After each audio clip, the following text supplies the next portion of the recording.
Nous sommes aux Deux Alpes, une station de sport d'hiver, pour faire le point sur le shiatsu, un soin qui a de plus en plus de succès et un bel avenir devant lui. Bonjour, nous sommes ici dans votre cabinet des Deux Alpes, une station de ski. On sait aujourd'hui que le shiatsu est très en vogue, même ici. Expliquez-nous un petit peu quelle est cette discipline et comment vous le pratiquez.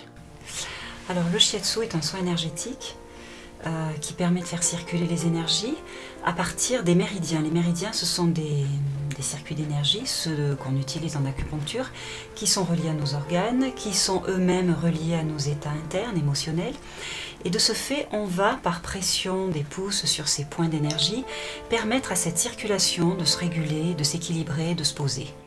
La façon que j'ai moi de pratiquer le shiatsu est une technique qui est mélangée à d'autres techniques, si je peux dire, avec notamment le massage chinois qui va permettre l'utilisation des huiles. Finalement, ce soin énergétique qu'est le shiatsu est un soin qui va nous amener à la détente, qui va nous amener à un état de bien-être, de relâchement, et qui va permettre à chacun de rentrer dans un espace personnel et peut-être de s'échapper ou en tout cas de trouver un espace qui nous appartient.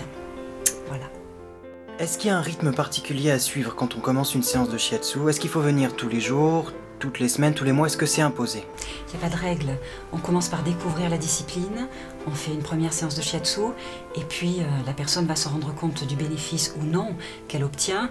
Parfois on a plus de tension, on a besoin d'en faire davantage. Par exemple dans des séjours comme ici aux Deux Alpes, on a des personnes qui sont en vacances, donc elles peuvent profiter de leur temps libre pour faire des séries de 3 ou peut-être davantage.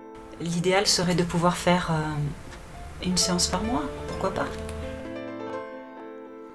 Parlez-nous maintenant un petit peu des enfants. Peuvent-ils avoir accès au shiatsu ou ce soin est-il uniquement réservé aux adultes?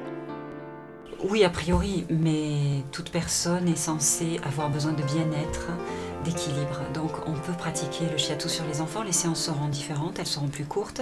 Moi, je reçois les enfants à partir de 6 ans. Aujourd'hui, on se trouve face à des enfants qui sont très actifs, qui sont très sollicités par le monde extérieur. Donc leur proposer un espace de ressources, c'est toujours intéressant.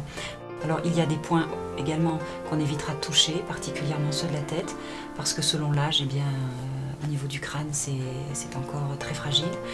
Mais on s'attardera davantage sur le dos, sur les jambes et également sur les soins des pieds, en pratiquant la réflexologie aussi pour les enfants. Le shiatsu est adaptable, simplement.